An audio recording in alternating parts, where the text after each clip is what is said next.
फिर अगली बात आप फरमाते हैं कि ये वाक़या करबला अबू मुख़्निफ़ लूत बिन यहया की सारी दास्तान है और वो कज़ाब है। मैं भी कहता हूँ कज़ाब है, मतरूक है। तो जब वो इस सारे वाक़े का रावी है तो फिर तो उसकी किसी चीज़ से आप इस्तिदलाल नहीं फरमा सकते। लेकिन आप इमाम हुसैन अलैहिस्सलाम की 3 शर्तों पर इतना आप ज़ोर से बोलते हैं, वो भी तो अबू मुख़्निफ़ की रिवायत है, उसी कज़ाब की रिवायत है। अगर बाकी सारा किस्सा झूठा है तो ये 3 बातें कहाँ से सच्ची हो गई? इनका रावी भी वही लूत बिन यहया है। तो थोड़ा आप इस पर गौर फरमाएँ और इस पर ज़रा बिल्कुल मेरी एक ख़ासाना अपील है। देखिए मैं हाथ जोड़ रहा हूँ, आप एक मुअज़्ज़ज़ ख़ानदान से ताल्लुक़ रखते हैं, तो आप इस पर गौर फरमाएँ कि क्या फिर ये महल इश्काल नहीं है कि इन 3 शर्तों को जो इमाम हुसैन अलैहिस्सलाम की तरफ मंसूब करते हैं उसका रावी भी तो अबू मुख़्निफ़ है, लूत बिन यहया है, और तो कोई नहीं है।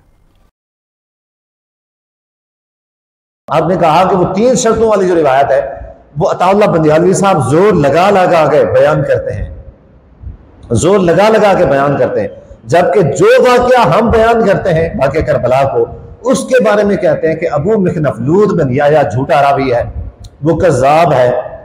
तो हमारी रिवायत के बारे में कहते हैं कि वो कज़्ज़ाब है अबू मुख़्निफ़। खुद कहां से रिवायतें लेके आते हैं?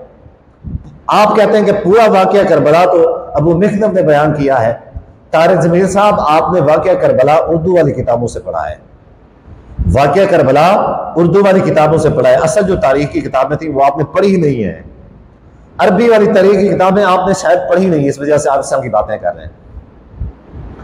ये बात सही है, आपने तस्लीम किया है कि अबू मुख़्निफ़ लूत बिन यहया कज़्ज़ाब है, साथ में आपने उसको मतरूक भी बना दिया है। चले तो आपकी अपनी मर्जी है भाई।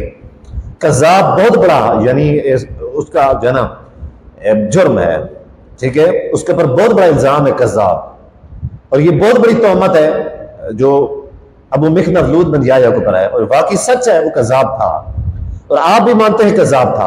जमहूर, बल्कि सारे मुहद्दिसीन ने, जमहूर की बात अलग है, सारे मुहद्दिसीन ने, तमाम मुहद्दिसीन ने उसको कज़्ज़ाब कहा है, कुछ ने मतरूक कहा है, सब ने कज़्ज़ाब कहा, यानी पक्का झूठा था।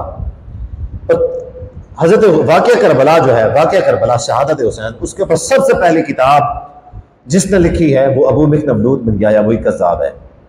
उसके बाद कई सारे जो है ना तारीख दान, तारीख वाली किताबों में उनसे भी रिवायात नकल हुई है और दूसरी रिवायात भी हैं, उनके अलावा वाली रिवायात भी हैं। ऐसा नहीं कि हर रिवायत अबू मुख़्निफ़ ने बयान की है, और वो 3 शर्तों वाली जो रिवायत है वो भी अबू मुख़्निफ़ ने बयान की है, उसके अलावा कभी किसी ने बयान नहीं किया है।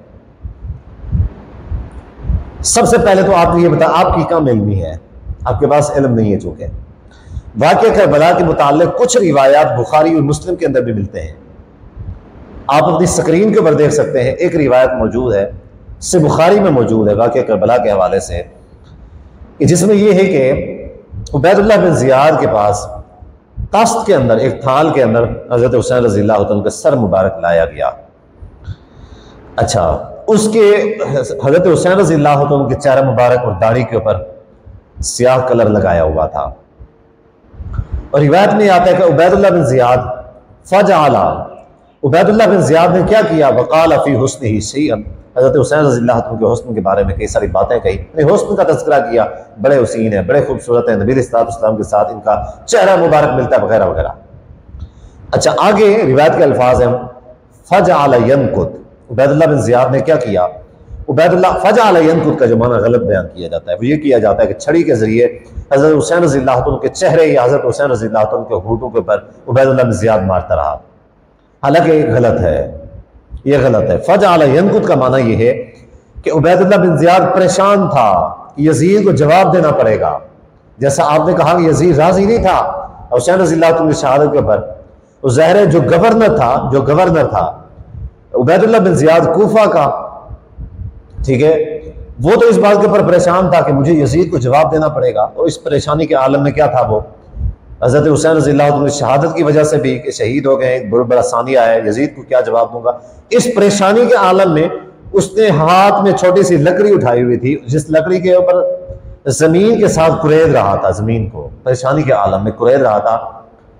तो इसके बारे में अल्फाज हैं कि फ़जअला यनकुत, आपने या आपके जो दूसरे हम नवा है उन्होंने इसका मतलब ये निकाल दिया कि चेहरे के ऊपर मार रहा था, हालांकि ये बात हो ही नहीं सकती। वकाल फी हुस्न ही सैयद, पहले उसने हजरत हुसैन रज़ियल्लाहु अन्हु के हुस्न की तारीफ की, बाद में चेहरे के ऊपर मारना शुरू कर दिया। ये कौन बेवकूफ है जो यानी हुस्न का हामी भी हो, हुस्न को भी मानता हो, तारीफ भी करता हो, चेहरे को मारता भी हो।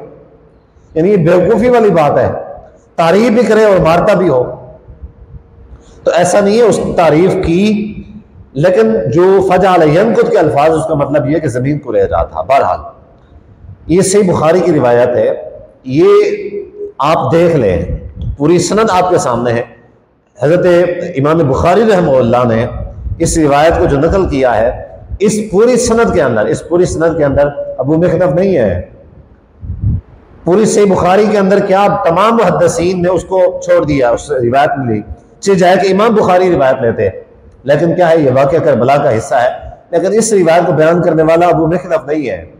आपने शायद ये समझ लिया है कि पूरा वाक़या करबला अबू मिख्नफ ने बयान किया है। जहां जहां जो कुछ होता रहा है अबू मिख्नफ ने जरूर बयान किया है, लेकिन क्या है, उसने झूठ बयान किया है। वो जहां पे था ना, अब जाहिर है कि वाक़या करबला के वक्त वो अबू मिख्नफ पैदा ही नहीं हुआ था। अबू मिख्नफ पैदा ही नहीं हुआ था वाक़या करबला के वक्त, जिसकी तारीख को आप वाक़या करबला बयान करते। चले आगे चलते हैं। तो इससे पता चलता है कि वाक़या करबला को सही सनद के साथ और मुहद्दिसीन ने नकल किया है, यानी कुछ कुछ जो बातें उनको सही सनद के साथ मिली हैं, उन्होंने बयान की हैं। जो जो बातें अबू मिख्नफ ने बयान की सारी झूठे हैं, लेकिन जो अबू मिख्नफ के अलावा आई हैं उनमें काफी सारी बातें सही भी हैं और काफी गलत भी हैं। दूसरी रिवायत 3 शर्तों वाली, जो 3 शर्तें हजरत हुसैन रज़ियल्लाहु अन्हु ने रखी थी कि या तो ये है कि मुझे वापस जाने दिया जाए, यानी अगर आप मुझे कोफा नहीं जाने देते, मुझे वापस जाने दें मदीना की तरफ, मैं वापस चला जाता हूं। या दूसरा ये है कि आप मुझे अमीरुल मोमिनीन यजीद के पास जाने दें, मैं अपना मामला उसके साथ बात कर लेता हूं, उसके साथ तय कर लेता हूं। तीसरी बात यह है कि या आप ना मुझे वापस जाने देना चाहते हैं और ना ही यजीद के पास जाने देना चाहते हैं, तो आप इस तरह करें, मुसलमानों की किसी सरहद के ऊपर भेज दें जहां पे जंग हो रही हो, तो मैं मुसलमानों के लश्कर में शामिल हो जाता हूं, जिहाद करता हूं, तो मैं वहां पे शरीक हो जाता हूं ताकि मैं अल्लाह के रास्ते में शहीद हो जाऊं। ना मैं मदीना वापस जाऊं और न यजीद के पास जाऊं, अल्लाह के रास्ते में शहीद हो जाऊं, बस अल्लाह ताला के यहाँ पेश हो जाऊं।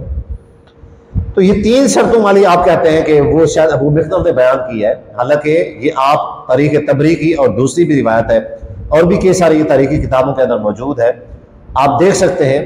इसकी रिवायत भी आप देख लें, इस पूरी रिवायत के अंदर भी आपको कहीं भी अबू मिख्नफ लूत बिन याया का नाम नहीं नजर आएगा।